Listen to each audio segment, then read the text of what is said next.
I'm Caleb Brooks with the AHSAA Radio Network. I'm at Bob Jones High School, joined by the head football coach, Coach Kevin Rose. And Coach, for you guys, the season's finally gotten started, and you've started year 11 here at Bob Jones. It's the 18th overall year for you being a head coach. You spent 7 years at Sheffield and had a lot of success there, and then you come here to Bob Jones, and a place that historically has struggled in football, and you've been an anomaly. You've won 73% of your games here, and then y'all been very consistent, very successful.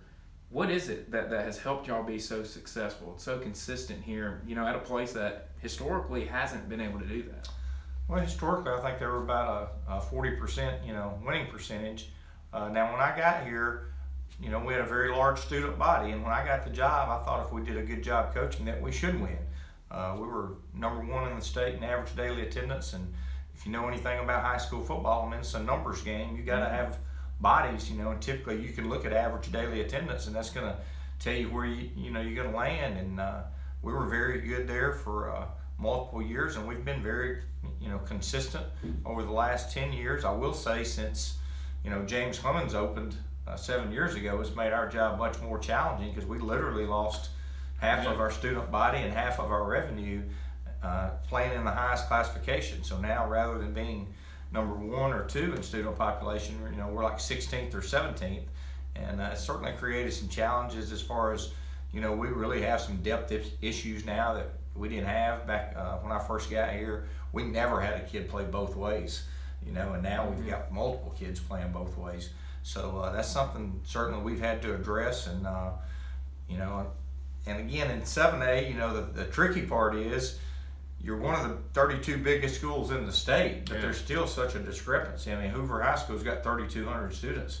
They've got 1,000 more students than we have, and you got to compete at that level. It's really makes it very difficult. Yeah, and for a place that was one of the biggest at one time, you were part of that when it changed. Right. What was the difference? What was it like to go from having as many kids as you did, and then all of a sudden the next year you're split and your team's pretty much cut in half? Well, you have to change the way you coach. Back when we were one of the largest schools in the state, we really ran it like a college. 10th graders didn't even dress for us on Friday night. We had JV coaches, they practiced on a different field.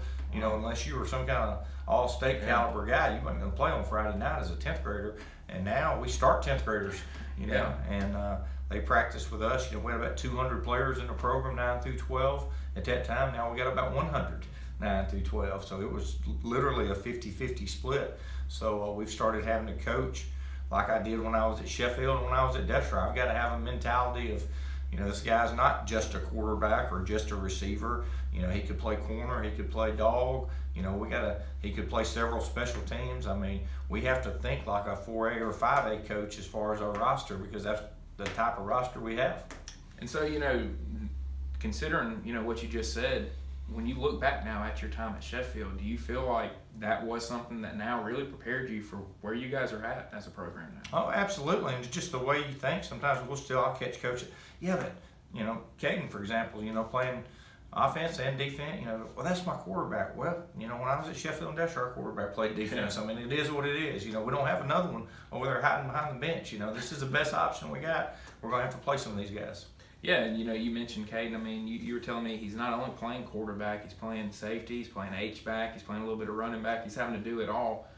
For that to be your son, though, and to have him, and not only for it to be your son, but your son to be able to do all those different things. What's that like to see your son and know I can use him in all these different roles to really help this team?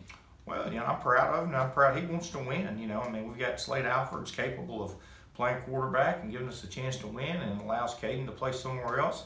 And if that improves our chances of winning, he's 100% for it, And, for years he's wanted to play defense, and I'm just like, well, I'm not playing my quarterback on defense.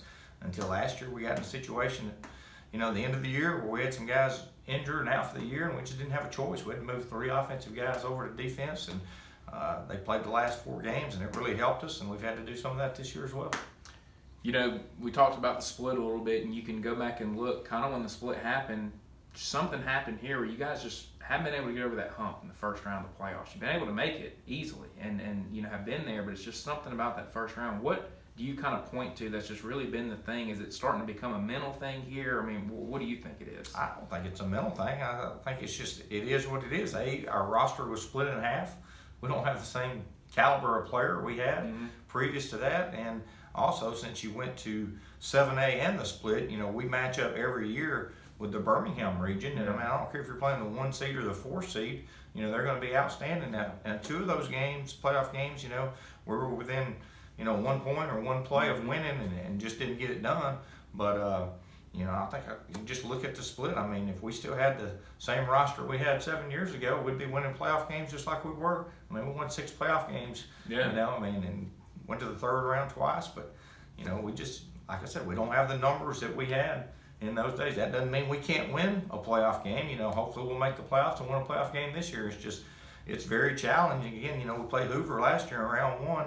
They literally have 1,200 more students than we. It'd be like us playing Mars Hill Bible School. Yeah. I mean, there's not a bigger discrepancy, So that's very challenging. And I think, the reason Hoover has great coaches and great players, but they also have 3,200 students. They're going to be number 1 or 2 in the state every year, And if you look at the top 5 in 7A, you're going to see it, average daily attendance, or the top 5 in average daily attendance. Yeah, and so thinking about everything, and you mentioned earlier, all-state players, how back in the day, Reggie Ragland, you look over here and you've got trophies just set up for him. When you came into coaching and stepped into a player of his caliber, how much easier did that make your job coming in here and having a guy of his caliber to be able to coach and really lead the team the way he did? Well, no matter what level you're coaching at, you can come up with the greatest schemes and strength and conditioning programs and practice schedules, but at the end of the day, it's still about having very good players that make very good plays. And obviously Reggie was a great player, an NFL player,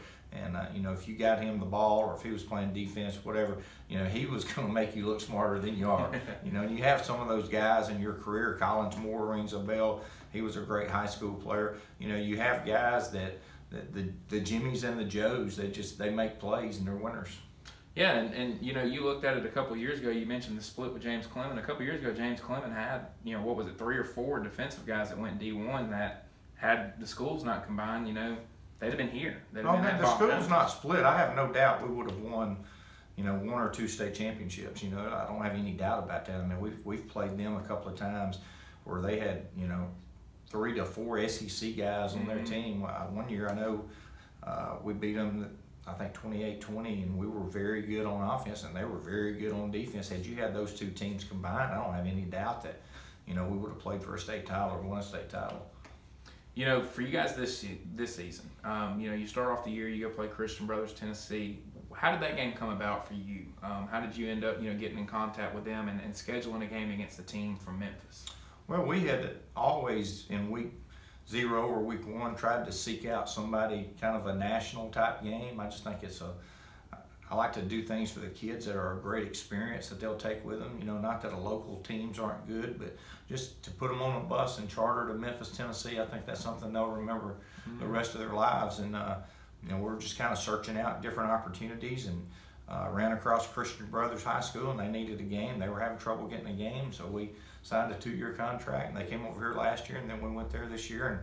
And like you heard, Caden and Walker say earlier in their interview, I think it's something kids really appreciated and enjoyed. To have a game like that, and then, they talked about not only, were they a good team, but the facilities that they got to go see up there and the atmosphere that they played in. Did you know about that atmosphere and know, what level that y'all were going to go and see up there, or was it, Well, I started hearing, closer to game week, about their student section and the new facility they had built. And again, I've always tried to do things here, whether it was in the summer in 707, we've been to Burns High School in South Carolina. We've been to the University of Georgia. We've been to Auburn, Alabama. We've been to Vandy. We've always tried to do something where the kids left here not only with a win or a loss, but they left with an experience to, hey, man, we did that and that was fun, Looking at this year's team, after you play game 1, and, like the kids mentioned, it was the team y'all's played basically their 4th game of the year, and for y'all it was the first game. As a coach, could you see, looking out there, the differences in a team that has had experience already this year and then compared to your team who is really learning on the job and, for a new season out there? Well, it was obvious that we were not in the type of game shape they were in, especially in the last 6 minutes of the 4th quarter. And even before that, I had to use some of my timeouts just to buy some of our kids a break, and I don't care what you do in your conditioning or practice, you can't simulate playing a full speed game going to the ground. And as a coach, we're not going to go full speed and go to the ground in practice again with the depth issues we have. I can't afford to lose bodies in practice. I got to get them to Friday night, healthy. Obviously playing that game last week, I feel like, we'll be on a level playing ground this week. Yeah, and you do play Muscle Shoals, who, that's a team that's got a lot of athletes. They've got D1 players, like we were just talking about with James Clemens a few years ago. They got a quarterback going to Nebraska. They got a linebacker in Alabama. They got some other players that are going other places. So when you scheduled these games early in the year, did you schedule, Christian Brothers, Tennessee, and Muscle Shoals back-to-back in mind of we got to be prepared for teams on this level later on in the season? Well, like you talked earlier, we've struggled the last 4 or 5 years and getting out of the first round in the playoffs, and you're going to play, Hoover, Vestavia, Mountain Brook, etc. I would prefer to play somebody of that caliber week 1 and 2. So, if we're fortunate enough to get in the playoffs again, we've been at that competitive level.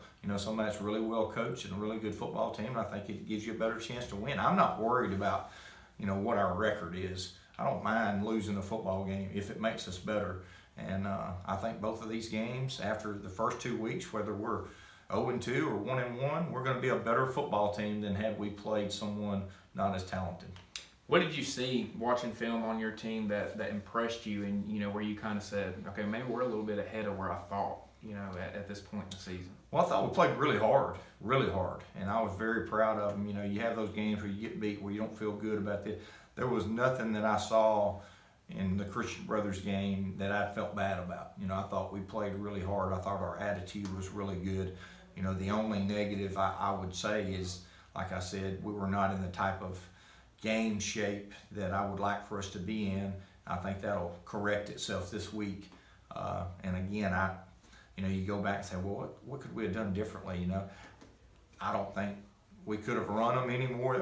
We've been running them since January. Our kids are now. It's just when you go full speed all the way to the ground at any level in week 1, you're going to have some issues with cramps and so forth. Mm-hmm. And that's why, the way the rules are in Tennessee, they had played 3 scrimmage games already, so they had kind of already been over that hurdle, We keep talking about how we kind of want to limit games and limit how much, players are contacting, but is getting an opportunity to play maybe 1 or 2 preseason games even before week 0 something that you think, maybe could be implemented here, or, is something that would be a good idea, or are you kind of against that and against adding more games on the games? I'm against adding more games. I think football is a sport that I love it, and it's a full speed contact sport, and I think it's good for kids, but I don't think more games is the answer. That's why we play, people say, well, why do you play a week 0 game instead of a jamboree? I don't want to play a game that means absolutely nothing and risk the health of my football team for a game that means nothing. If we're going to go out and play full speed all the way to the ground, I want it to count.